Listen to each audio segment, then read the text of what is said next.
চট্টগ্রামে আসার পর থেকে তো আমি কালাভুনার প্রেমে পড়ে গেছি। আর এই কালাভুনাটা রান্নাও আমি অলরেডি শিখে গেছি আলহামদুলিল্লাহ। এতটা মজার হয়। সামনে কোরবানি ঈদ চলে এসেছে। এইজন্য এই ঈদে তো কালাভুনা না খেলে চলবেই না। কি বলেন? তো আজকে রান্না করব রাঁধুনি রেডিমিক্স কালাভুনা দিয়ে। আর এই রাঁধুনি রেডিমিক্স কালাভুনা পুরোটাই রান্না করা যায়। ২ কেজি মাংসের মসলা এখানে থাকে। ২ টা প্যাকেট থাকে, একটা বেশি একটা কম। তো ১ম এ আমি ১ কেজি একটু বেশি মাংস নিয়েছি। এখানে সলিড মাংসগুলোই নিয়েছি আমি। এরপর দিয়ে দেব 1/2 কাপ পেঁয়াজ। আর যেই মসলাটা বললাম রাঁধুনি রেডিমিক্স, সেই মসলার যেটা বড়টা তার অর্ধেকটা দিয়ে দিব। কারণ এটা ২ কেজি মাংসের জন্য যথেষ্ট আমি বলেছি। তো আমি বলিনি, এটাতেও লেখাও আছে ২ কেজি মাংসের জন্য। তো আমি অর্ধেকটা দিয়ে দিয়েছি। এরপর সয়া সস ১ টেবিল চামচ, টমেটো সস ১ টেবিল চামচ, দারুচিনি ২ টা, এলাচ ১ টা, লবণ ১ চামচ। আর সয়া সসে অবশ্যই লবণ থাকে, এজন্য লবণ কম দিলেও হবে। যে বেশি খায় বেশি দিবে, কম খেলে কম দিবে। আমরা আবার লবণ একটু বেশি খাই। তেজপাতা, আদা রসুন বাটা। হ্যাঁ, এই মানে যেই মসলাটা আমি দিয়েছি, সেই মসলাতে কিন্তু সব রকমেরই আইটেম আছে। আদা রসুন বাটা আমি আবার দিয়েছি আরকি, এই আগে থেকেই অভ্যাস, যেমন আদা রসুন বাটা ছাড়া খেতে পারব না মাংস, এরকম। তো এরপরে দেওয়ার পরে সরিষার তেল, অবশ্যই এটাতে সরিষার তেল ইউজ করতে হবে। 1/2 কাপের একটু কম দিয়েছি আমি, কারণ অর্ধেকটা রেখে দিয়েছি সেটা বাগার দেওয়ার জন্য।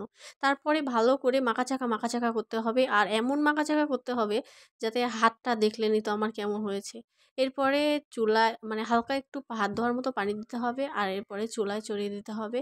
চুলাতে ৫ মিনিট ফুল হিটে একটু করার পরে, ফুল হিট দেওয়ার পর তারপরে আস্তে করে ৩৫ মিনিট রাখতে হবে।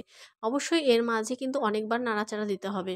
না হলে পুড়ে গেলে কিন্তু মাংসের স্বাদটা আর থাকবে না। এরপরে যে পানি দিয়ে দিব, পানি দেওয়ার পরে ১০ মিনিট পরে যখন একটু শুকিয়ে যাবে, তখন এই যে রাঁধুনি রেডিমিক্স কালাভুনার যেই ছোট মশলাটা তার অর্ধেক দিয়ে দিব। আর এরপরে একটু নাড়াচাড়া করার পর আমার বাগার দেওয়ার পালা। অলরেডি কিন্তু হয়ে গেছে। এখন বাগার দিতে হবে।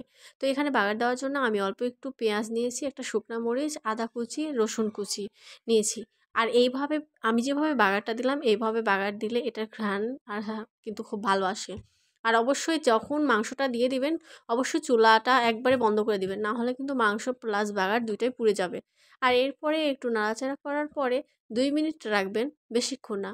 ২ মিনিট রাখার পরে পেঁয়াজ কিউব করে কাটা আগে ছিল, সেই পেঁয়াজ 1/2 কাপ। তো সেই পেঁয়াজটা দিয়ে আমি নাড়াচাড়া করার পরে ২ মিনিট আমি ঢাকনা দিয়ে ঢেকে রেখেছি। আমার লবণটা কম ছিল, তো লবণটা একটু দিয়েছিলাম, ব্যাস এতটুকুই। এই তো আমার রেডি একবারে কালা ভুনা।